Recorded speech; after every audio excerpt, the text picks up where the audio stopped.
मी बघितलं म्हणून मी ह्यांची डेट घेतली. नाहीतर तिथं बघितलं माझं वाटतं प्रत्येकाला जाऊन तिथं बघावं इतकं भारी आहे. तर मी साहेबांना रिक्वेस्ट करतो की त्यांनी सांगावं.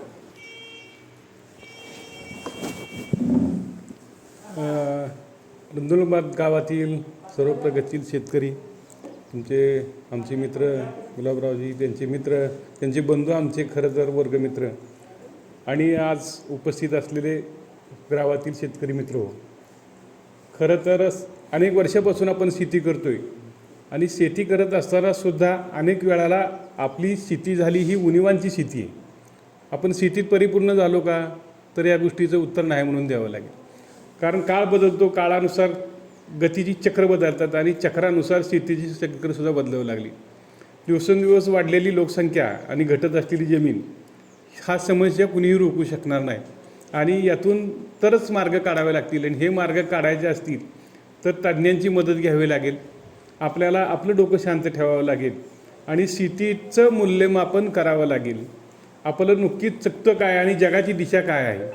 आजच्या काळामध्ये जर बघितलं तर आज आपण शेती करतो, शेतीमध्ये प्रचंड भांडवल घालतो.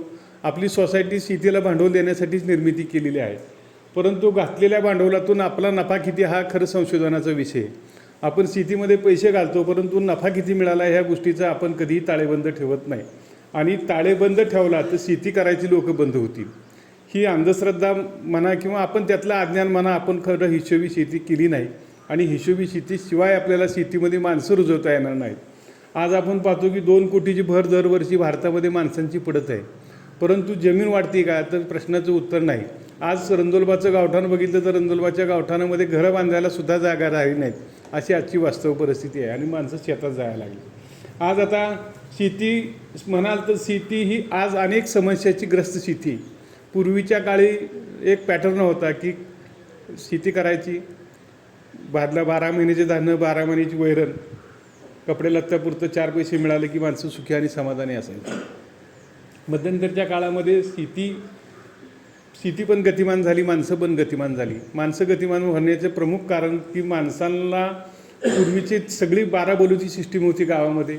सुतार पैसे घेत नव्हता, धान्याचे जेव्हा करायचा, गडशी नगारा वाजवायचा, त्याला धान्य दिलं तरी चालायचं, चांबाराला चपल्या शिवून गेला आपण धान्य दिलं तरी चालायचं. परंतु मध्यंतरच्या काळामध्ये सगळे 12 बोलूती निघून गेले आणि नुसता शेतकरी गावामध्ये राहिला. आता ह्या सगळ्या परिस्थितीमध्ये पैशाची गरज नक्की भासायला लागली. शेतकऱ्यांना पैशाशिवाय चालना, म्हणून आपण शेती ही पैशाची पिकाकडे आपण वळलो आणि मग एक पाय माणसाचा मार्केटमध्ये गेला आणि एक पाय शेतीमध्ये राहिला. खरं तर पूर्वी दोन्ही पाय माणसाची शेतीमध्ये होती, मार्केटमध्ये पाय खरं तर हे गतिमान जगामुळे गेला आणि त्यामुळं खरी माणसाची फसगत झाली. एक पाय मार्केटमध्ये गेला, मग मार्केटमधनं ते भागाना म्हणून आपण सोसायट्या काढल्या, बँकामध्ये कर्ज करायला लागलो आणि रोज माणूस दुकानात जायला लागला. आज जर बघितलं तर आजचा शेतकरी सकाळी उठल्यानंतर काय करतो, तो मजुरांना बघायला जातो. त्याच्या आदल्या दिवशी तो मार्केटमध्ये जातो. मार्केटमधनं काय आणतो, तर तणनाशक आणतो, औषधं आणतो, नवीन वाण आणतो. हा का परिस्थिती करावी लागली, तर या परिस्थितीमध्ये त्या माणसाचं भागाना म्हणून त्याचा शोध हा वेगवेगळ्या ठिकाणी तो घ्यायला लागला आणि भागाना म्हणून आपण खरं कर्जाकडे गेलो आणि म्हणूनच कर्जबाजारी झालो. कर्जबाजाराची व्यथा आपण ज्या वेळेला शोधतो, त्याची मुळं बघतो, त्यावेळेला आपल्याला बदललेल्या शेती जीवनाचा त्यामध्ये निश्चितपणानं मुळामध्ये त्याचे सगळे प्रश्न आहेत. मग ह्या प्रश्नांची सोडवणूक करायची असेल तर आजच्या काळामध्ये आपल्याला आपली जमीन कशी आहे त्याची तपासावं लागेल. पूर्वीच्या काळामध्ये जमिनी एकच पिकं घेत होतो आपण आणि एक पड ठेवत होतो. खरीपाचा पॅटर्न आपला होता किंवा रब्बीचा होता, ज्या वेळेला ज्वारी करायची खरीपाला पर ठेवायचो.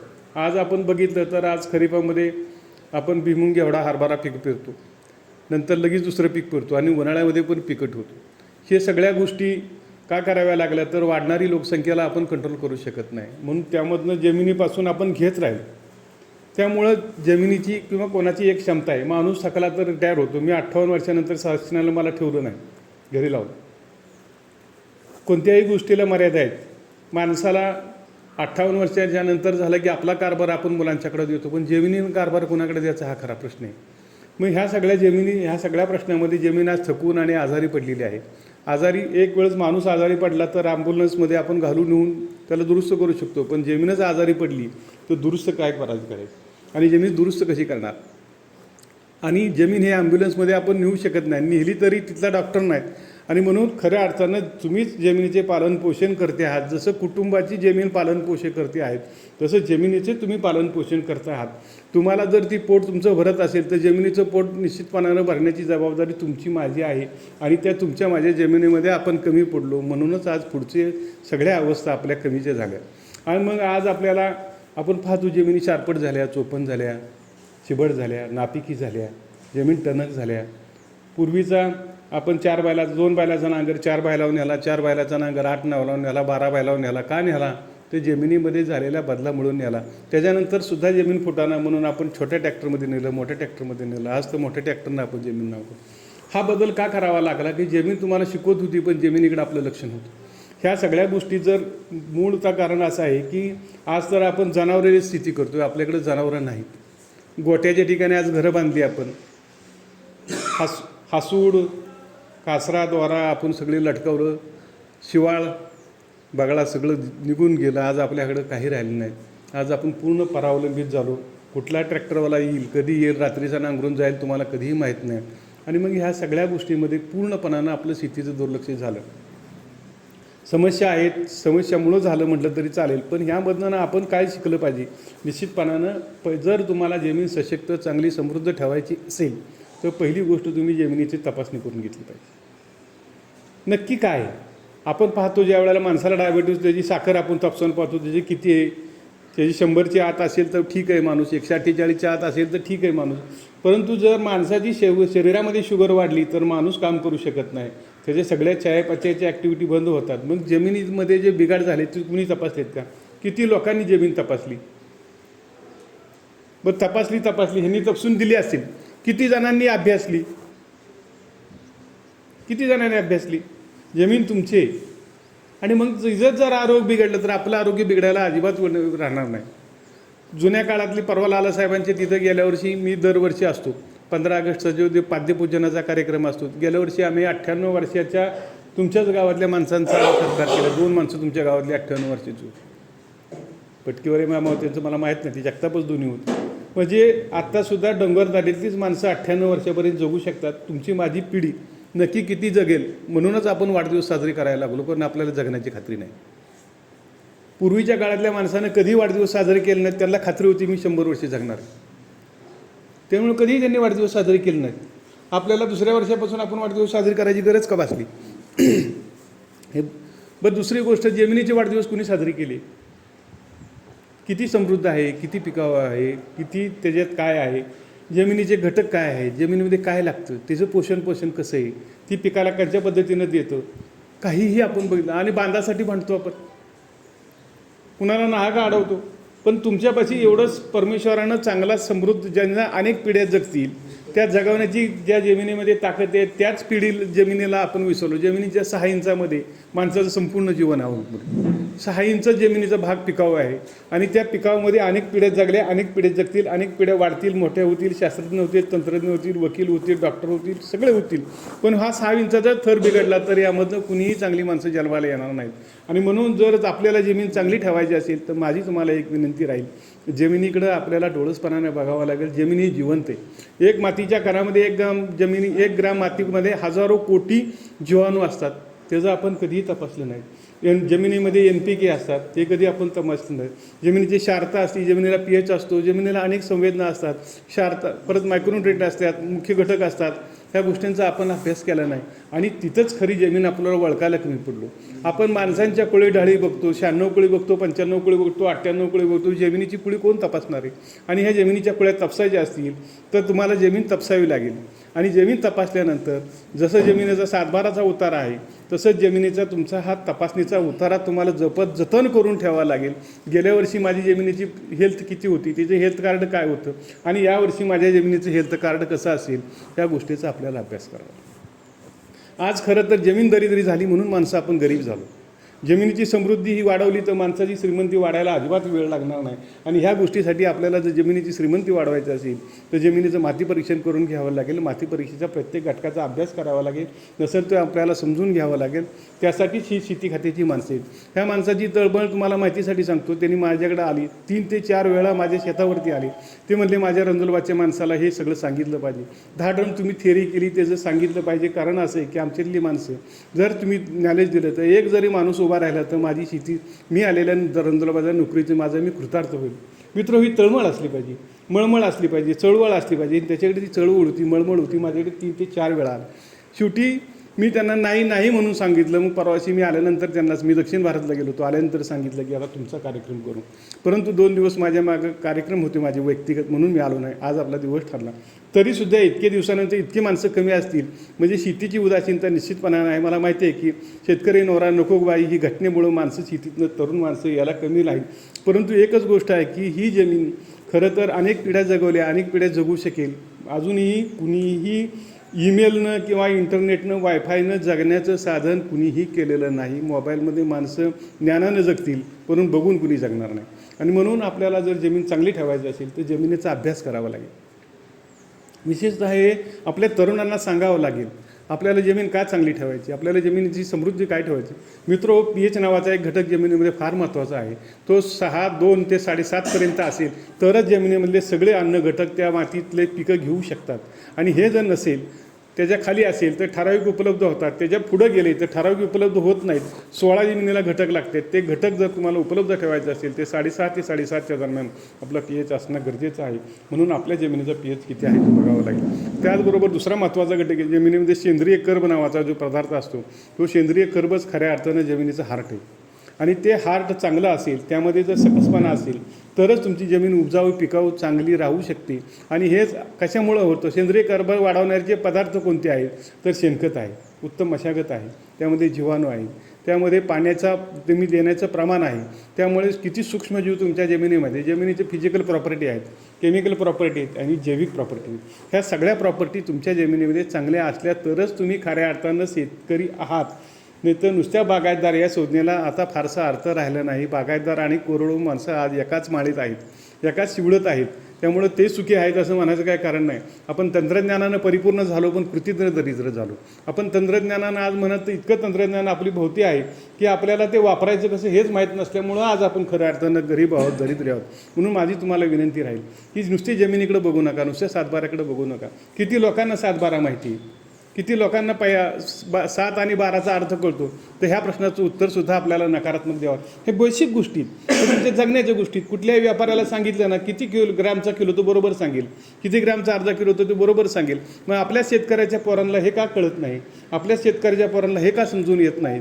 किंवा अनेक वर्ष आपण शेतीमध्ये जगलो, वाढलो, मोठं झालो तरीसुद्धा आपल्याला शेती का समजत नाही, शेतीतले घटक का समजत नाही, महसूल का समजत नाही, फेरफार का समजत नाही. कुणीतरी आपल्याला गांडावल्यानंतर आपण फेरफार बघतो, कुणीतरी गंडावल्यानंतर आपण क्षेत्र बघतो. ती करीत आपल्याला अनेक पूर्वजापासून आलेले नक्की आपली वावरं कुठं आहेत ते सुद्धा माहीत नाहीत. इतकी तुमची माझी दुर्दैवाची परिस्थिती आहे. सुदैवाने तुमच्याकडं तुम्ही बसणाऱ्या माणसांना माहिती असेल, परंतु जी पुढे आपली आज होऊ घातलेले उद्याचे शेतीचे मालक होणार आहेत, उद्याचे शेतकऱ्याचे कसणाऱ्या सदरी येणार आहेत, त्यांना ह्या गोष्टी माहिती असण्याचं गरज आहे.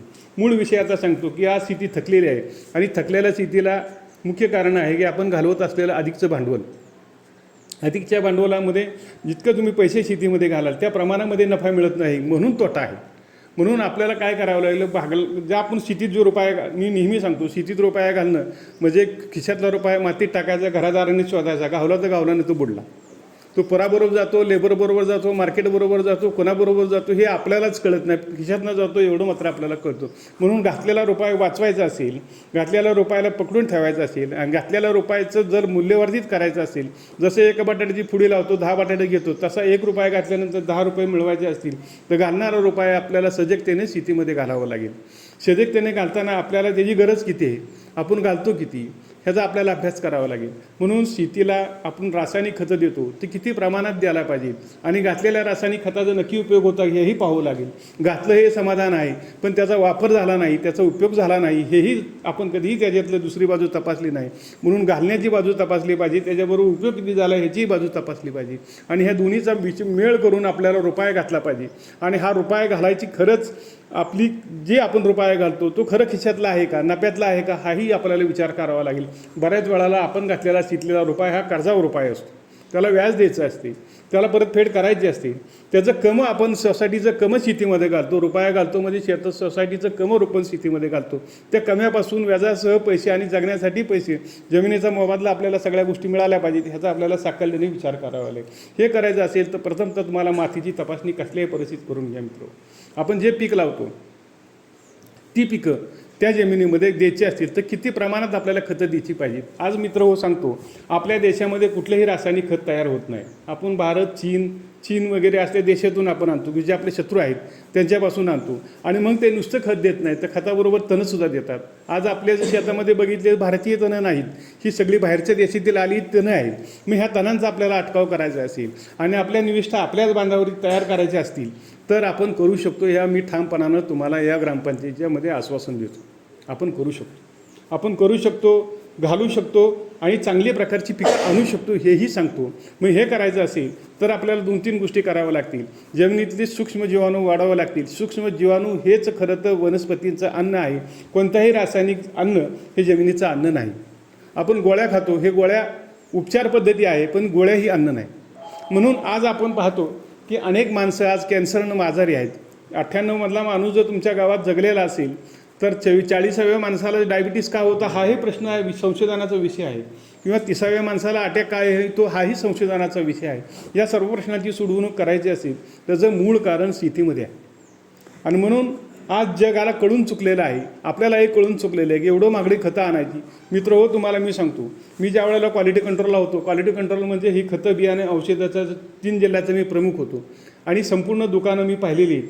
ज्याची दुकानं आहेत त्यांची शेती नाही, ज्यांची शेती आहेत त्यांची दुकानं नाहीत, ज्यांची दुकानं आहेत त्यांच्या कंपनी नाहीत आणि ज्यांच्या कंपनी आहेत त्यांची दुकानं नाहीत. म्हणजे ही अपरावलंबी साखळी आहे. आणि तुम्हालासुद्धा तुम्ही जे आणता ते खरं वनस्पतीचं अन्न आहे का हे तुम्ही तपासले का? आपण आणतो खतं, फेकतो खतं. आपण खरं तर आपल्या पोरानं बिस्किटचा पुडा मागितला त्याला रट्टा देतो, पण शेतात मात्र आपण असे पैसे फेकून येतो. विस्कडून दिलेली खतं ही पैसे फेकण्याचाच प्रकार आहे. जत्रेत उदाळतो गुलास, निदान त्याच्या पाठी उद्देश तरी असतो, भावना तरी असतो. परंतु ही ज्या वेळेला आपण ह्या भावनेनं खतं रानात फेकून देतो ती नक्की कुठं देतो ह्याचाही तपास करावा लागेल. मित्र आपण ताटामध्ये जेवतो, वाटी ताटी भाकरी संपूर्ण असतं. मग ते आपण खाली ताट ठेवून तोंडावरती घासतो, परंतु जमिनीची तोंड ही इथं आहे. आपण बरोबर असं खातो, आपण कधीही डोक्यावरती ताट ठेवलं नाही आणि कधीही खाल्लं नाही. पण जमिनीची मात्र खाणारी मुळं मातीत आहेत आणि टाकलेलं खात वर आहे. कसं खाईल? खाऊ शकेल का मला सांगा तुम्ही? आपण टाकतो ना हे. म्हणून कोणतंही खत टाकताना जमिनीच्या मुळ्याच्या तोंडाच्या तिथं टाकलं गेलं पाहिजे, ही किमान काळजी घेतली पाहिजे, तरच आपण 4 पैसे वाचवलं असं म्हणून. दुसरी गोष्ट, पाणी आपण देतो. वापसा कंडिशनमध्ये असेल तर कोणतेही झाड अन्न घेऊ शकतं, वापसा कंडिशनमध्ये नसेल तर कोणतेही पीक अन्न घेऊ शकत नाही. वापसा कंडिशनमध्ये कसं, एक मातीचा गोळा घ्यायचा, वर टाकायचा लाडू टाईप करून, फुटला तर वापसा कंडिशनमध्ये आहे. बऱ्याच वेळेला आपण जमिनीला पाणी नाही, पीक वाळायला लागलं म्हणून पाणी देतो आणि पाणी भरपूर भरतो. ज्या वेळेला त्याच झाडाला पाणी भरपूर भरतो त्यावेळेला सुद्धा ते झाड पाणी पिऊ शकत नाही, कारण त्याच्यामधलं हवा निघून जाते आणि पाणी वाढतं. म्हणून जमिनीची संरचना अशी आहे की 45% मातीचे पार्टिकल्स असतात, 5% सेंद्रिय कर्ब असतो, 25% जमिनीमध्ये हवा असली पाहिजे आणि 25% पाणी असलं पाहिजे. हे आपण कधी पाहिले का? आणि हवेशिवाय पाणी घेतलं जात नाही हेही तुम्हाला माहीत नसतं आणि त्याचा अभ्यास आपल्याला करावा लागेल. आणि म्हणून पाणी जर जमिनीला आपण जादा दिलं, पाण्याची जागा हवेची जागा पाण्यानं घेतली तर झाड पाणी घेऊ शकत नाही, पुन्हा उपाशी मरतं. आणि जमिनीतलं पाणी निघून गेलं, नुसती पाण्याची जागा हवेनं घेतली तरीसुद्धा झाड मरतं. म्हणून ह्याचं कॉम्बिनेशन आपल्याला माहिती असलं पाहिजे. ह्या गोष्टीचा आपल्याला अभ्यास करावा लागेल. म्हणून पाणी देताना सुद्धा मुळाच्या लेअरमध्येच पाणी दिलं पाहिजे. आपण ठिबकनं पाणी देतो, परंतु दुर्दैवाने ठिबकचा पाण्याचा उपयोग आपण लाईटीचा वेळेला बटन टाकून यायचं आणि सकाळी लाईट गेल्यानंतर बंद व्हायचं इथपर्यंत झाला. त्यामुळं झालं काय, जमिनीमध्ये टाकलेले आपण रासायनिक खतं वर पाण्याच्या थरात टाकली, खाली गेली, मुळ्याच्या खाली गेली, त्याचाही उपयोग झाला नाही, वेस्ट गेलं. असणारी अन्नद्रव्ये जे झाडाला मिळाली नाहीत, खाली गेली. आपल्याला जर पाणीला भूक ताण लागली तर आंघोळ केली तर तुमची पाण्याची ताण भागेल का? आपण झाडाला आंघोळ घातली, पाणी खाली निघून गेलं, खऱ्या अर्थाने ते पाणी पिलं गेलं नाही. म्हणून ह्या सगळ्या गोष्टीचा अत्यंत बारकाईने अभ्यास करावा लागेल. आता मी तुम्हाला सांगतो की माझा मूळ विषय येतो की मी 10 ड्रम थेअरी केलेली आहे. मी अनेक वर्ष 34 वर्ष खात्यामध्ये नोकरी केली, 4 वर्ष कॉलेजमध्ये अभ्यास केला आणि रिटायर होऊन 10 वर्ष झाली. म्हणजे 34 अधिक 10 44 अधिक 5 म्हणजे 49 वर्ष मी शेतीच्या संदर्भात अभ्यास करत होते. अनेक प्रयोग केले. आम्ही द्राक्षे लावल्या पहिल्यांदा बागामध्ये, त्यांना माहिती यांचं आजोळ आहे. द्राक्षेमध्ये आम्ही लावले, काही पैसे मिळाले, पुन्हासुद्धा पैसे मिळाले नाहीत. आम्ही डाळिंबाच्या बागा लावल्या, तेले आल्या, त्यामुळे पुन्हा आम्ही माघारी हल्लो. आपण सगळे आम्ही साक्षीदार आहोत. आपण बटाट्याचे प्रयोग केलं. रंजलबाद मला माहिती आहे, बटाट्याचं आग्राचं गाव होतं. आज बटाट्याची फोड आपण लावत नाही, घेवड्यावरती आलो. घेवडासुद्धा गेल्या 2 वर्षापासून घेवडा आपल्याला समाधानकारक पीक येत नाही. यंदाच्या रब्बीमध्ये घेवड्यानं अजिबात आपल्याला बुडवून टाकले. का बुडवून टाकलं? आपण वाटाण्याची पिकं घेत होतो. वाटाणा घेवडा एकाच वर्गातली पिकं आहेत. वाटाणा घेवडा, घेवड्या वाटाणा, त्यामुळे मर नावाचा प्रकार फार मोठ्या प्रमाणात झाला. फ्युजरम उलट आला, त्यामुळं ही मरायला लागली घेवडा आणि वाटाणा. हेही पिकं आपल्याला सोडावं लागणार आहेत भविष्यात, किंवा त्यामध्ये बदल करावा लागणार. आता घेवडा पेरतो आपण, घेवड्याला बीज प्रक्रिया करतो का? मर नावाच्या रोगासाठी आपल्याला बीज प्रक्रिया केली पाहिजे, किमान 22 केली पाहिजे, किमान एम द्रावण आहे त्याची केली पाहिजे, किंवा नवीन आता घन अमृत आहे त्याची केली पाहिजे. ह्या गोष्टी आपण करत नाही. मग ज्या गोष्टी मरणार आहेत त्याच गोष्टी आपण टाकणार आहोत आणि त्याच टाकल्यानंतर पुन्हा मरणार आहेत. त्या चक्रातून आपण बाहेर कधी येणार? त्यामुळे तुम्हाला एक विनंती सांगतो, घेवड्याची बीज प्रक्रिया केल्याशिवाय पहिल्यांदा लावायचं केमिकल लावा, नंतर जैविक लावा. जैविक प्रक्रिया लावली तर तुम्ही रायझोबियम लावलं तर तुम्हाला जमिनीमधला ते रायझोबियम हवेतला नायट्रोजन शोषून घेतं. 94% काम आपलं हवेतल्या घटकामुळे होतं. नायट्रोजन, फॉस्फरस आणि पोटॅश हे हवेपासूनच मिळतं आपल्याला. आणि 4% फक्त आपण रासायनिक घटकावरती आपण घेतो. आपण काय केलं की 98% विषय सोडून दिला, 94%, 4% विषयात 98% लक्ष केंद्रित केलं. हे निसर्गानं आपल्याला दिलेल्या गोष्टी आहेत, त्या आपल्याला फक्त संवर्धन करायचं. म्हणून बीज प्रक्रिया करताना, कोणत्याही बीज प्रक्रिया करताना हे जे सूक्ष्म जीवाणूंची बीज प्रक्रिया कंपल्सरी आहे. हे तुमच्यासाठी काम करणारे. जर आपण एकदल असेल तर ॲसिडोबॅक्टरची करा, द्विदल असेल तर रायझोबियमची करा, त्यामुळं हवेतले घटक घेतील आणि झाडाला पुरवतील. आता 10 ड्रम थेअरी कन्सेप्ट असा आहे की घटत चाललेली रासायनिक घटकांची कमतरता, कार्बनची घटकाची कमतरता, म्हणून आपण हे 10 ड्रम थेअरी केली. हे 10 ड्रममध्ये मूळ असं आहे की हे तुमचा संपूर्ण कारखानाच तुमच्या शेतात आहे. तुम्हाला मार्केटमधनं फारसं काही आणायचं नाही. म्हणजे जे पैसे तुमचे तिकडं जातात ते जर तुम्ही 10 ड्रम थेअरी केली आणि शेतातच वापरलं तर तुमचा मार्केटमधनं जाणारा 70% पैसे वाचणार आहेत. 70% पैसे वाचले आणि त्याच वेळेला ती खतं तुम्ही देऊ शकला तर निश्चितपणानं तुमच्या शेतीमध्ये नफा झाल्याशिवाय राहणार नाही. दुसरी गोष्ट, टणक झालेल्या जमिनी मऊ झाल्याशिवाय राहणार नाही. तिसरी गोष्ट, पाणी धरून ठेवण्याची क्षमता आज टणक जमिनी झाल्यामुळं पाणी वाहून जाते, पाणी मुरत नाही, इन्फिल्ट्रेशन पाण्याचं होत नाही. त्याही गोष्टी आपल्याला वाढवता येतील. आणि आज आपण पाहतो की पूर्वी ज्यांनी कुणी नांगरले असेल जमिनी त्यावेळेला ढेकळं पालतं पडायचं. आता जमीन अशी पालतं पडते, ढेकळत उडते असं पडते, चकाकणारी जमीन दिसायला लागली आपल्याला. हे कशाचे बदल झाले की त्यातली पोकळी संपून गेली, त्यातला कार्बन संपला आहे, त्यातलं ऑर्गॅनिक मॅटर संपलं. त्यामुळे ह्या गोष्टी ढिकूळ निघत नाही, नुसतं पालतं पडते. आणि म्हणून ह्या गोष्टीचा आपल्याला सातत्याने अभ्यास करावा लागेल. आता पहिला ड्रम आहे, मी सांगतो सेंद्रिय. ह्या 10 ड्रममुळे काय होतं? सेंद्रिय कर्ब वाढतं, जीवाणूंची संख्या वाढवता येईल. तिसरी गोष्ट, तुम्हाला औषधं आणायची काय गरज नाही. तिसरी गोष्ट, औषधं आपण शेतावरती तयार करतो. 10 ड्रममध्ये 5 ड्रम आहेत ते जमिनीला खालून देण्याचे आहेत. हे माती समृद्ध करण्याचे 5 ड्रम आहेत. आणि 5 ड्रम आहेत हे पिकाला वरून देण्याचे आहेत. हे जे टॉनिक म्हणून पण आहेत, कीटकनाशकं म्हणून पण आहेत, बुरशीनाशकं म्हणून पण आहेत. ह्याचा जर उपयोग केला तर आपल्याला मार्केटमधनं खतं बियाणं आणावं लागणार नाही. मी सांगतो तुम्हाला, आज सर्वात वाढणारी संख्या दुकानांची कोणती असेल तर फक्त ॲग्रो सर्व्हिस सेंटर्स. पूर्वीच्या काळी वाठारला असणारं ॲग्रो सेंटर पार तुमच्या दारापर्यंत आलं. कदाचित रंजोलबादमध्ये असेल, मला माहीत नाही, असेल किंवा नसेल ते होईल. पूर्वीच्या काळी आपण माल ट्रकानं पाठवत होता, खतं ट्रकाने आणतो. मी ज्या वेळेला क्वालिटी कंट्रोलला होतो 485 रुपयाला DAPचं पोतं होतं. 2014ची गोष्ट सांगते. आज केवढ्याला DAP? 1453. म्हणजे किती पटीनं वाढलं? आपल्याला त्या पटीनं आपलं दर वाढलेले नाहीत. म्हणून आपल्याला एकच गोष्ट आहे की शेतीत घालायचा रुपये आपल्याला वाचवायचा आहे. शेतीत घातलेला रुपये वाचवायला एकच पद्धत आहे की 10 ड्रम थेरी करा आणि तुमचे पैसे वाचवा. बरं, ही 10 ड्रम भाऊसाहेब धुमाळांनी काढलेली फॉर्म्युला नाही. त्यामध्ये अनेक शास्त्रज्ञांनी डोकं लावलेलं आहे, अनेक शास्त्रज्ञांनी शेतामध्ये प्रयोग केलेले आहेत. हा प्रयोग करण्याचं दुसरं कारण की आज आपण डाळिंब खातो, विष खातोय, केळी खातोय, विष खातोय, द्राक्ष खातोय, विष खातोय, स्ट्रॉबेरीला मारलेली औषधं बघितलं तुम्ही तोंडात सुद्धा नेणार नाही.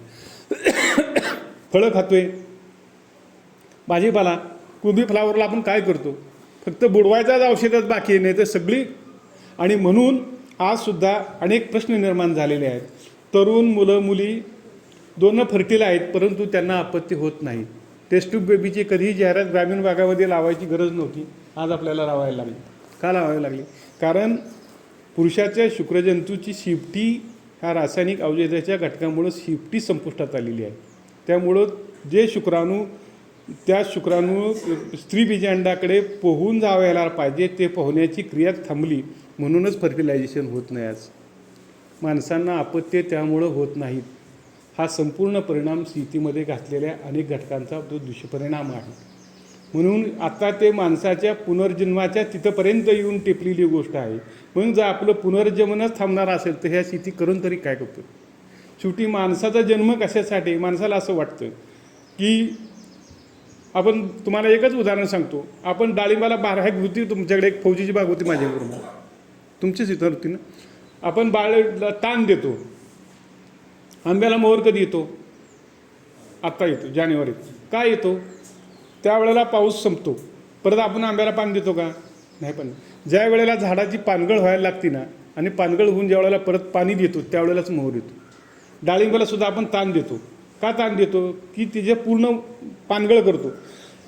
पानगळ केल्यानंतर पाणी देतो, त्यामुळे झाडाला असं वाटतं की मी आता मरणार आहे. आणि मरायला लागलं की माणसाला वाटतं की माझं पुनर्जीवन झालं पाहिजे. झाडाला वाटतं. माणसाला सुद्धा बघा मरते समय नातवंडाला बोलवा, पोराला बोलवा, पुरीला बोलवा, का माणूस करतो? त्याच्यासाठी हे जीवन समर्पित असतं. माझा प्रजोत्पत्ती करणं ह्याच तुमच्यासाठी उद्देशाने तुम्हाला परमेश्वर. आपण एवढा प्रपंचाचा उदंड प्रपंच तरी का करतो? घरं तरी काय बांधतो? आपल्या पुढच्या पिढीसाठी आपण तरतूद करून ठेवतो. आणि ही तरतूद करायचं प्रोव्हिजनच आता इथं संपुष्टात येण्याचा स्थितीमुळे प्रश्न जर निर्माण झाला असेल तर आपल्याला ह्या सगळ्या पॅटर्न बदलावं लागतील. आपल्याला 10 ड्रम थेरीमध्ये पहिली गोष्ट आहे की हे सगळे पाच ड्रम हे जमिनीतून सोडायचे आहेत आणि 5 ड्रम हे वर्ण फवारणीचं. आता त्यातला पहिला ड्रम सांगतो. पहिला ड्रम आहे तो ह्युमिक ॲसिडचा आहे. तुम्ही कोणी ह्युमिक आणलं का मार्केटमधनं? ह्युमिक आणलं असेल, आणलं तुम्ही, ते देता, पण केवढ्याला बसते ते पाऊच? त्याची किंमत तुम्ही ध्यानात ठेवा. आता तो मार्केटमधनं आणायचा फक्त तयार करायसाठी. पहिला ड्रम आपण तयार करायचा, तो ह्युमिक ॲसिड तयार करायचा. तो मग कसं 200 लिटरसाठी 10 किलो ह्युमिक ॲसिड लागतं. आणि ते प्रत्येक पाण्याबरोबर एका एकराला 10 ते 20 लिटर प्रत्येक पाण्याबरोबर सोडायचं. आता हे काय करेल तर ह्युमिक ॲसिड काय करतं? तुम्हाला कोणी आणलं असेल तर तुम्ही सांगू शकाल का काय करतं ह्युमिक ॲसिड? तुम्ही आणला म्हणता, तर मग का आणलं? दुकानदाराने सांगितलं म्हणून आणलं. अजून काय करतं? ह्युमिक ॲसिड जमीन पोकळ करतं, पांढऱ्या मुळीची वाढ करतं. तिसरा महत्त्वाचा घटक आहे की जमिनीमध्ये जे उपलब्ध मटेरियल आहे ते झाडाला अनुपलब्ध मटेरियल आहे ते उपलब्ध करून देण्याचं काम करतं. आपण नुसती भाकरी खाऊन चालणार नाही, ते भाकरीवरती प्रक्रिया आपण दाणं खाऊन चालणार नाही. त्याची प्रक्रिया आपण भाकरीची प्रक्रिया आपण बालवणाबरोबर खातो आणि त्या वेळेत खाल्ली पाहिजे. म्हणून हे ह्युमिक ॲसिड काय करतं तर ते उपलब्ध करून देण्याचं काम करतं. म्हणजे तुमचं रक्त वाढवण्याचं काम जसं भाकरी करतं, जसं त्याच्यातील चयापचयाची क्रिया, झाडाला अन्न उपलब्ध देण्याचं प्रमुख काम, मुळांची वाढीचं प्रमुख काम, आणि जमिनीमध्ये जीवाणूंना पोषक असणारे घटक त्यामध्ये आहेत. आणि ते जीवाणू कोणतंही रासायनिक अन्न हे जमिनीचं वनस्पतीचं अन्न नाही. ते जमिनीमधले असणाऱ्या जीवाणूंना जगवून ते झाडाला प्रक्रिया करून झाडाला देतं. DAP युरिया आपण टाकतो, पण त्याची रूपांतरं होतात. त्याच्यावरती असणारे जमिनीतले घटक मायक्रोब्स काम करतात आणि त्या घटकाच्या रूपाने ते झाडाला मिळतं. नाही तर केमिकल अन्न हे जमिनीचं अन्न नाही. मग हे करून देण्याचं काम ह्युमिक ॲसिड करतं. हे जर दिलं तुम्ही पाण्याबरोबर तर 200 लिटरचा ड्रम केला तर साधारण तुमचे 3,000 ते 4,000 रुपये जातील. 200 लिटर तुम्हाला होईल. प्रत्येक पाण्याला तुम्ही देऊ शकाल, प्रत्येक एकराला देऊ शकाल. ठिबकमधनं द्या, पाटपाण्यामध्ये असेल तो कॉक चालू करायचा आणि जेवढं तास 2 तास तो एकरात भिजेल त्या वेळापर्यंत तो पुरला पाहिजे अशा पद्धतीचं प्रयोजन करून ठेवा. हा पहिला ड्रम आहे. आता दुसरा ड्रम आहे, तो दुसरा ड्रम आहे तो फुलविक ॲसिडचा आहे. फुलविक ॲसिड कुणी आणलं आहे का मार्केटमधनं? नसेल आणलं. फुलविक ॲसिड काय काम करतं? फुलविक ॲसिड हा दुसरा सूर्य आहे. फोटोसिंथेसिसचं फार मोठ्या प्रमाणावरती काम करतं. झाड वनस्पती ही सूर्यप्रकाशाच्या माध्यमातून फोटोसिंथेसिसचं काम करतात आणि झाडच अन्न निर्माण तयार करतं. आणि हे झाडाला खालून बळ देण्याचं काम, खालून मुळ्या वाढवण्याचे काम, जैविक ॲक्टिव्हिटी वाढवण्याचं काम, सेंद्रिय कर्ब उपलब्ध देण्याचं काम हे फुलविक ॲसिड करतं. आणि म्हणून एक फवारायचं असेल तर अर्धा ग्रॅम किंवा 5 मिली प्रत्येक फवारणीमध्ये तुम्ही हे घेऊ शकता. आणि जमिनीमध्ये जे द्रावण आहे ते 10 लिटर किंवा 20 लिटर प्रति एकरी तुम्ही जर सोडलं तर तुमच्या अनेक जमिनीतले जे हार्मफुल जीवाणू आहेत त्याचं मार देतं आणि युजफुल जीवाणूचं अन्न म्हणून काम करतं.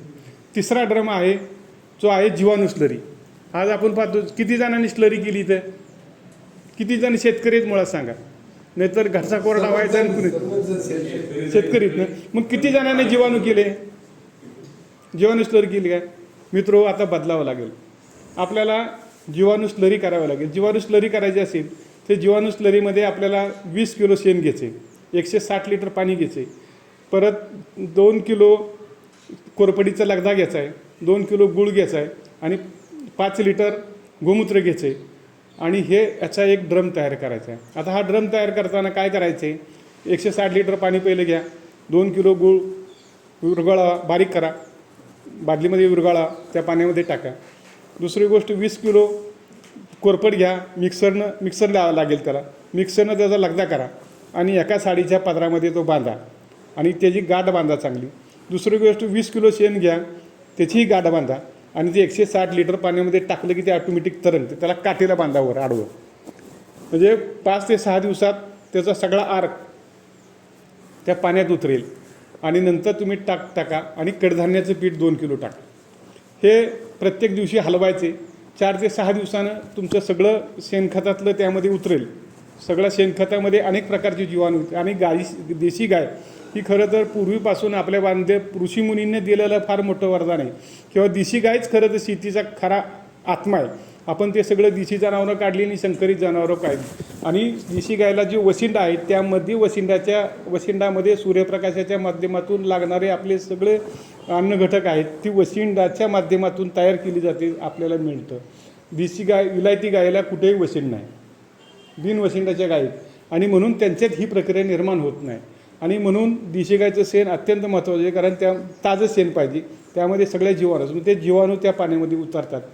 त्यानंतर हलवायचं, 5-6 दिवसानं हलवायचं आणि नंतर रोज जोपर्यंत वापरणार आहे त्यावेळेला 2 वेळा ते हलवायचं, म्हणजे जीवाणूंचं ऑक्सिजन त्यांना मिळतो आणि पूर्णपणानं होतो. ह्याला एक कॉक लावायचा खाली, ते खत सोडता येईल. आणि जीवाणूचं स्लरी तुम्ही एकरी 200 लिटर सोडू शकता, 100 लिटर सोडू शकता.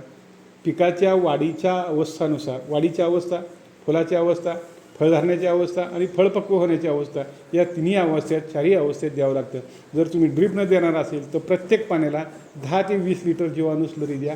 सुरुवातीच्या काळामध्ये एकरी 200 लिटर देऊन टाका. जमिनीची मायक्रोबियल ॲक्टिव्हिटी वाढेल, जमीन मऊ होईल. सहज जरी तुम्ही पायात हातचे बोटं घातली, शिंदे साहेबांनी मी माझी जमीन दावली, बोटं घातली तरी जमिनीची बोटं जातात, माळरानाची जमीन आहे. कारण जमीन टणक झाली की त्यांच्या मायक्रोबियल ॲक्टिव्हिटी संपलेल्या आहेत असं सिद्ध होतं. नुसता बागरा आहे. तुम्हाला ह्या सगळ्या गोष्टी कराव्या लागतील. आता किती झाले ड्रम आपले? ड्रम किती सांगितले मी? एक ह्युमिक ॲसिडचं सांगितला, फुलविक ॲसिड सांगितला, जीवाणू स्लरी सांगितला, आणि 4था जो ड्रम आहे तो ओरिजिनल वेस्ट डिकम्पोजरचा आहे. किसनचंद्राचं नाव कोणी ऐकलं आहे का? डॉक्टर किसनचंद्रा एक आयसीआरचे शास्त्रज्ञ होते, गाझियाबादला होते. त्यांनी ह्या शेणापासून 84 प्रकारचे जीवाणू काढले आणि ह्या जीवाणूचे ते एका बॉटलमध्ये त्यांनी सगळे कल्चर डेव्हलप केलेले. आणि ते कल्चर आणायचं 30 ग्रॅम कल्चर, किंवा पूर्वीचं कुणी आणलं असेल, कल्चर केलं असेल वेस्ट डिकम्पोजर, माझ्याकडे आहे ती बाटली, तुम्हाला कोणाला आणायची गरज नाही. नवीन ड्रम करायचं असेल तर तुम्हाला केव्हाही माझ्याकडे या, मी तुम्हाला ते ओरिजिनल वेस्ट डिकम्पोजरचं कल्चर ज्याला बांधील आहे हे सांगतो. मग ते घ्यायचं, त्यामध्ये 2 किलो गूळ घालायचा, त्याला एक ग्रूमिंग मशीन लावायची.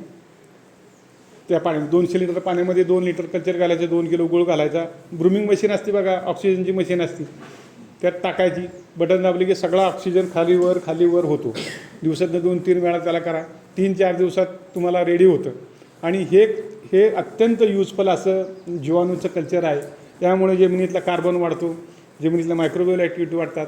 अनअवेलेबल मटेरियल जे पडलेलं आहे, जे मटेरियल कुजलेलं नाही, कोणताही घटक जर कुजला तरच तुम्हाला वापरता येतो. त्याच्याबरोबर हे तुम्ही शेणखतावरती टाका. शेणखत तुमचं जागेवर कुजल आणि त्याची पावडर होईल.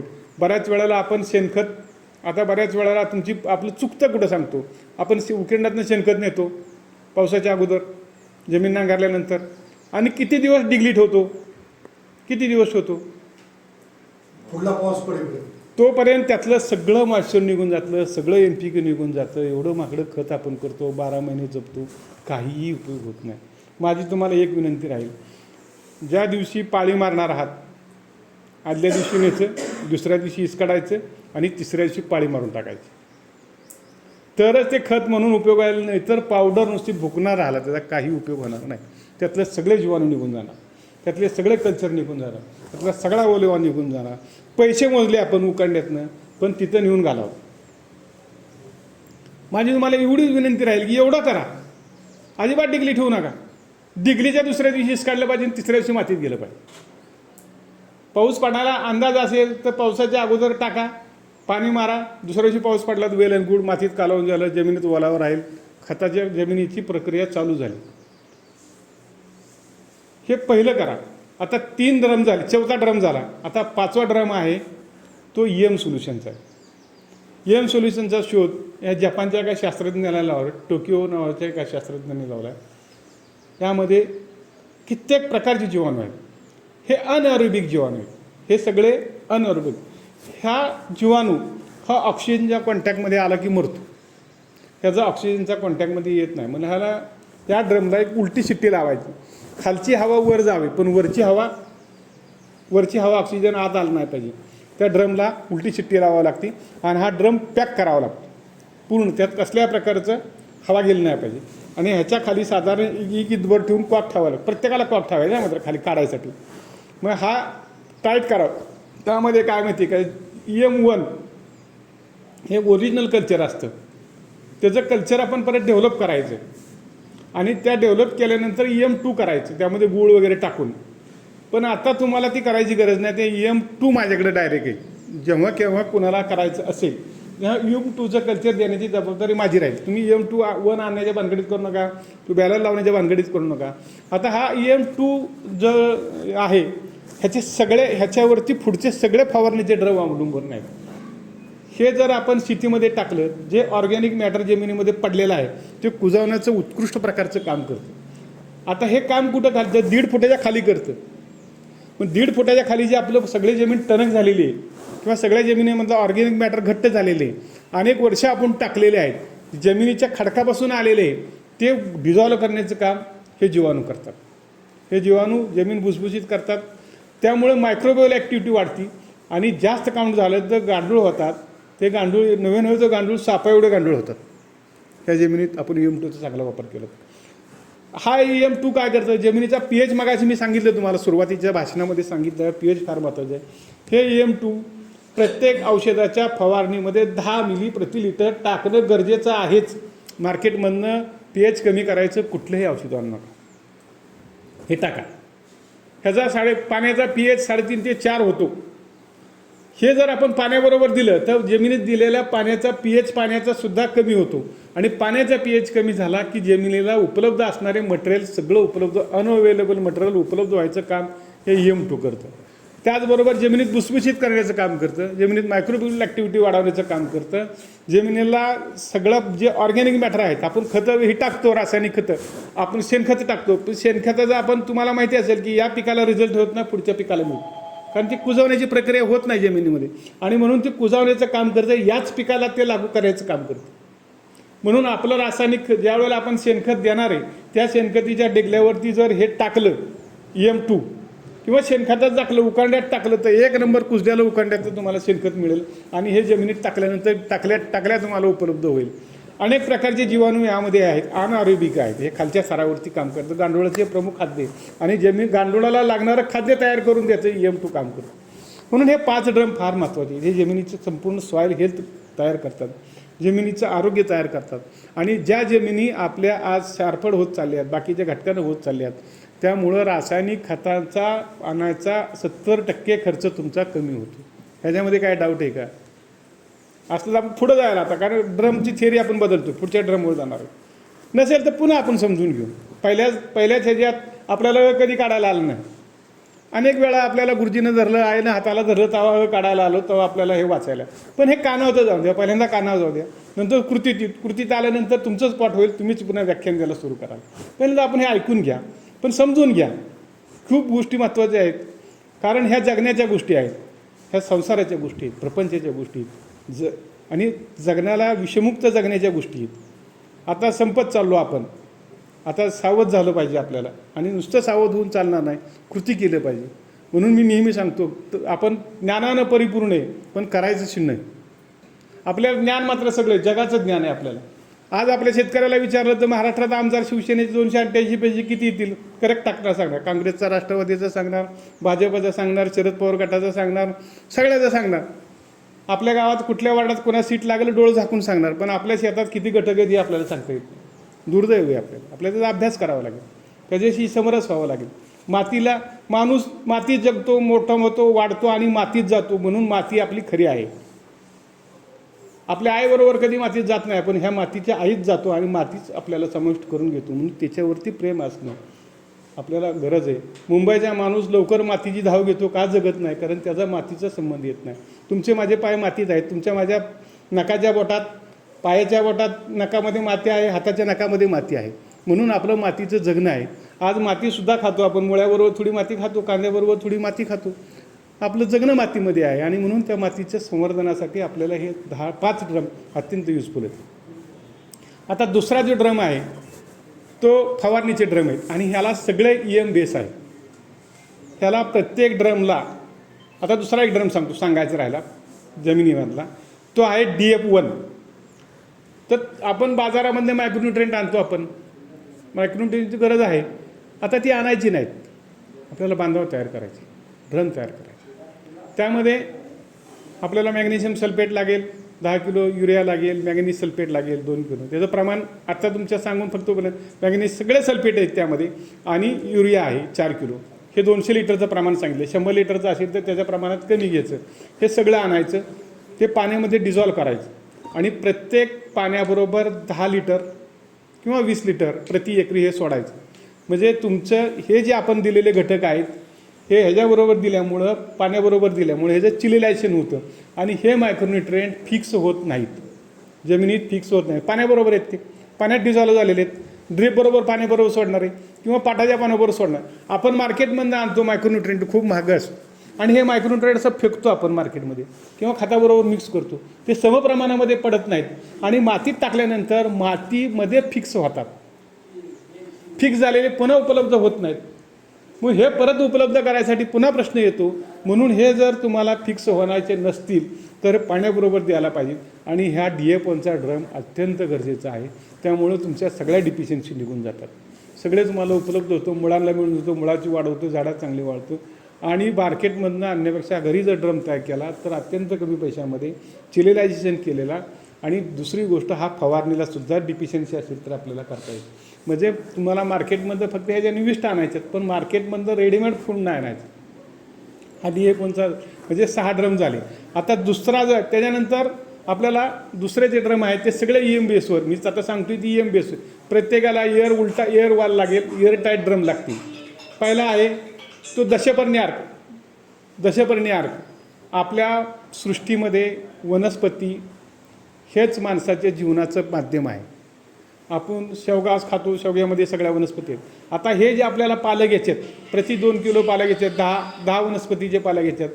त्यामध्ये कर्जाला शिर्डी खात नाही, गाय खात नाही, टणटणीला गाय खात नाही. म्हणजे ज्या वनस्पती गाय खात नाहीत अशा वनस्पती आपल्याला घ्यायच्या आहेत. मग सीताफळ आहे, पेरू आहे, परत तुमच्या टणटणी आहे, करंज आहे, बेशरम आहे, परत सीताफळ आहे, पपया आहे, ह्या सगळ्यांचा 2-2 किलोचा पाला घ्यायचा आणि 160 ह्याचा ही करायचं, लगदा करायचा आणि तो लगदा एम द्रावणमध्ये टाकायचा. एम द्रावण आपण घेतलेलं आहे, पाण्यानं भरायचा, ह्याच्यात एम टाकायचं आणि पाणी टाकायचं आणि हे सगळं डिकम्पोजिशनची प्रक्रिया तुमची शेतामध्ये होती, त्या तिथंच होती. हे सगळं कुजतं आणि हे कुजल्यानंतर जर वनस्पतीला मारलं तर ह्याच्यापासून कुठलाही कीटक ह्याला येत नाही. झाडामध्ये सगळे अल्कलॉइड्स असतात. प्रत्येक वनस्पतीचे वेगवेगळे गुणधर्म आहेत, वेगवेगळे घटक आहेत. जांभूळमध्ये वेगवेगळे घटक आहेत, टंट्यानीमध्ये वेगवेगळे घटक आहेत, बेशरममध्ये वेगवेगळे घटक आहेत. ह्या सगळ्यामध्ये जर टाकलं, ह्याचा आर्क टाकला तर वनस्पतीला किडी येत नाहीत, किड्यांची रिफ्लेक्शन ॲक्शन होती आणि किडं खाऊ शकत नाही पान. त्यामुळं तुमच्या मार्केटमधनं आणण्यापेक्षा ही तयार करा. हे प्रति लिटर 10 मिली हे घ्यायचे. त्यानंतर आमिल आर्क आहे. आमिल म्हणजे आलं, मिरची आणि लसूण. त्यामध्ये 8 किलो लसूण, 4 किलो आलं, 4 किलो मिरची, हे सगळं द्रावण घ्यायचं, EM2 टाकायचं, ह्याचा लगदा करायचा, ह्याला त्या वालमध्ये बंद करायचं आणि EM2 घ्यायचं, त्यामध्ये पूर्ण सडण्याचं काम होतं. हे आमिल आर्क आहे ना, तर आता आपण मिलीबग तुम्हाला माहिती असेल, सीताफळावरती ह्याच्यावरती पांढरी कीड असते बघा, नारळावर पण येते, ते जे चिकटा असं स्रावत येते, चिकटा होते, ते खाली पडते, झाड अनेक औषधं येते पण कशालाही मरत नाही, पण ह्याने मरत. मिरचीचं जर टाकलं ते भयंकर तिखट असते, त्याच्यात कॅप्सिकम असते, त्याच्यात कीटकनाशकाचे गुणधर्म आहेत. आल्यामध्ये पण फार मोठ्या प्रमाणात कीटकनाशकाचे गुणधर्म आहेत. आणि आलं, मिरची आणि लसूणामध्ये फार मोठ्या प्रमाणावर होते. पूर्वीच्या काळी मग लसणाचा आर्क वगैरे मारत होते बघा शेतकरी. मग ह्याच्यामुळं अनेक किडींचा बंदोबस्त होतो. नंतर वेमिल आर्क. वेमिल म्हणजे वेखंड, मिरची आणि लसूण. वेखंडामुळं लाल कोळी वगैरे जे आहेत ह्याचा पूर्ण बंदोबस्त होतो, कशानं मरत नाहीत, पण हे मारलेलं याने मरतं. दशपर्णी आर्क झालं, आमिल आर्क झालं, वेमिल आर्क झालं आणि नंतर काय झाले, हे 3 आहेत आणि DAP आहेत. असे हे ड्रम आहेत. ह्या ड्रम फवारणीसाठी आहेत. हे जर आपण फवारलं, आता फवारायचं सिस्टीम सांगतो कसं घ्यायचं. 10 मिली एका पंपासाठी, 1 लिटरसाठी 15 लिटरचा पंप असतो. 10 मिली EM द्रावण घ्यायचं. EM द्रावण काय करेल तर तुमचा pH खाली आणेल. आमिल आर्क घ्यायचे. आमिल आर्कामुळं तुमचं कीटकनाशकाचं काम होईल. दशपर्णी आर्क आहे. नंतर देशी कल्प म्हणून एक आहे, ते टॉनिकसाठी आपण काम करतो. देशी कल्पमध्ये काय आहे, ते EM2 घ्यायचं आहे, कोरपड घ्यायची, शेवगा घ्यायचा आहे आणि तुमचा मेथी आहे का ना, आपली मेथी घासाचा पाला घ्यायचा आहे. ह्याच्यापासून तो ड्रम तयार करायचा आहे आणि हे अत्यंत चांगलं असं टॉनिक आहे. शेवग्यामध्ये फार चांगले घटक आहेत, मेथीमध्ये चांगले घटक आहेत आणि ह्या सगळ्यामुळं, देशी कल्पमुळं तुमचं टॉनिकचं कोरफडमध्ये फार मोठ्या प्रमाणावरती सगळे घटक आहेत आणि ह्यामुळं टॉनिकचं फार मोठ्या प्रमाणावरती काम करतं. म्हणजे हा पहिल्यानंतर EM घ्यायचं, नंतर दशपर्णी आर्क घ्यायचा किंवा आमिल आर्क घ्यायचा किंवा वेमिल आर्क घ्यायचा. ह्याच्या दशपर्णी आर्काबरोबर ह्यातलं एक घेतलं तरी अधिकचा चालू शकतो आणि देशी कल्प हा कंपल्सरी आहे टॉनिक म्हणून. त्यानंतर फळ आर्क म्हणून आहे. सगळ्या फळं आपण घ्यायची, केळी वगैरे, आणि त्या ड्रममध्ये कुजवायची EM2. ह्याच्यापासून उत्तम प्रकारचं टॉनिक होतं. दुसरा खेकडा आर्क आहे. खेकडा घ्यायचा, खेकड्याचं आर्क करायचा बारीक मिक्सरवरती टाकायचा, त्यामध्ये EM टाकायचं आणि तो ड्रम लावायचा. त्यामध्ये 25 किलो 12 किलो खेकडे घ्यावं लागतं, 12 का 25 किलो. माशाचं सुद्धा असं. दुसरा मासा आर्क आहे. ह्या सगळ्यामधनं कॅल्शियम वगैरे जमिनीला मिळतात आणि जमिनीला कसल्या प्रकारचं टॉनिक आणायची गरज तुम्हाला लागत नाही. पण एवढं सगळं करण्यापासून मी सुरुवातीला सांगितलं नाही, एवढं करा. आपण जसं जसं पुढं जाऊ तसं हे सगळ्या गोष्टी करत जाऊ पुढं. आणि ह्या फवारणीला त्यानंतर तुम्ही सूक्ष्म जीवाणू घेऊ शकता 2 ते 3 ग्राम, म्हणजे सुडोमोनस घेऊ शकता, मॅटॅरिझम घेऊ शकता. हे बुरशीनाशक आहेत. सुडोमोनस हे बुरशीनाशक आहे, मॅटॅरिझम, परत ब्युवेरिया बेसिन हे कीटकनाशक, हे जैविक कीटकनाशक आहे. हे जमिनीच्या त्या कीटाच्या आत जातात, मारतात, झाडांना किडीला मारतात आणि 2 ते 3 ग्रॅम वॉटर सोल्युबल खतं तुम्ही प्रति लिटर घेऊ शकता. अशा प्रकारचाच एक स्प्रे तुम्ही चांगला करू शकता आणि हे जर दिलं तर तुम्हाला कोणत्याही प्रकारच्या मार्केटमधनं आणायची गरज नाही. जर तुम्हाला सिरियस मॅटर असेल तर तुम्ही माझा मार्केटमधलं औषध मारा, 4 दिवसानंतर पहिले हे मारल्यानंतर 4 दिवसानं मारा आणि ते मारल्यानंतर 4 ते 5 दिवसानं हे मारू नका. तुमचं पूर्णपणानं तुमचे रोग बंदोबस्त होतील. तुमच्या खिशाला शेविंगचा दर्जा येईल, खिशात 4 पैसे वाचतील, 4 पैसे प्रपंचाला लागतील आणि शेतीत घालायचा रुपया वाचला तर शेती नफ्याची होईल. अशा प्रकारच्या गोष्टी तुम्ही जर केल्या तर शेती उद्याच्या काळामध्ये निश्चितपणानं फायदेशीर होईल, यामध्ये माझ्या मात्र शंका नाही. आता हा मी का सांगतो, मी जुलै महिन्यामध्ये हा माझ्याकडे 10 ड्रम खेळी केलेली आहे. जिल्ह्यामधला माझा 2 नंबरचा प्लॅन्ट आहे. जिल्ह्यामध्ये 1 नंबरचा यस्करचा अमोल मित्र आहे, अमोल भोसले म्हणून माझा मित्र आहे. त्याच्याबरोबर मी गांडूळ खताचा पण प्रकल्प केलेला आहे. शेणखत नुसतं टाकून उपयोग नाही, शेणखतावर प्रक्रिया केली पाहिजे गांडूळ खताची. ती केलं तर जमिनीमध्ये आर्थरोम वाढतील, जमिनीच्या मुवमेंट होतील आणि सगळं एक रेडीमेड पूर्वी चपातीचा मलिदा करून माणसं वाढीला जात होती, तशाच प्रकारचा मलिदा तुम्ही शेताला देऊ शकता. अशा प्रकारचं उत्तम खत तुम्ही तयार केलं पाहिजे आणि जोपर्यंत तुम्ही हे करत एखाद्या गटाच्या मार्फत करा, कंपनीच्या मार्फत करा, पण हे करा. 4 पैसे तुमचे वाचायचे हे साधन. आपले मतभेद बाजूला ठेवा, आपल्या पार्ट्या बाजूला ठेवा. जगण्यात पार्टीनं जगता येत नाही. आणि आज बघतो वर 288 माणसांचं काय चाललं, हे त्याच्याबरोबर का ते त्याच्याबरोबर आहे, विरोधी पक्षात कोण आहे, सत्तारूढ पक्षात कोण घ्या, आपल्यातलं हे सोडून द्या. आपल्या जगण्याची मरण्याची वेळ आलेली आहे आता आणि त्या गोष्टी जर तुम्ही केल्या, त्या गोष्टीचं संवर्धन केलं तर निश्चितपणानं फायदा होईल. मी आत्ता जे भाषण सांगितलं आवडलं असेल तर तुमचं होतं, आवडलं नसेल तर माझं होतं. मला कधीही परत द्या आणि काही चुकलं असेल किंवा काय सांगितलं राहिलं असेल तर ते माझं मी समजून परत घेईन. आपण सर्वांनी शांतपणानं ऐकून घेतलं त्याबद्दल आपणा सर्वांचा ऋणी आहे. धन्यवाद. टायमिंग दिलं.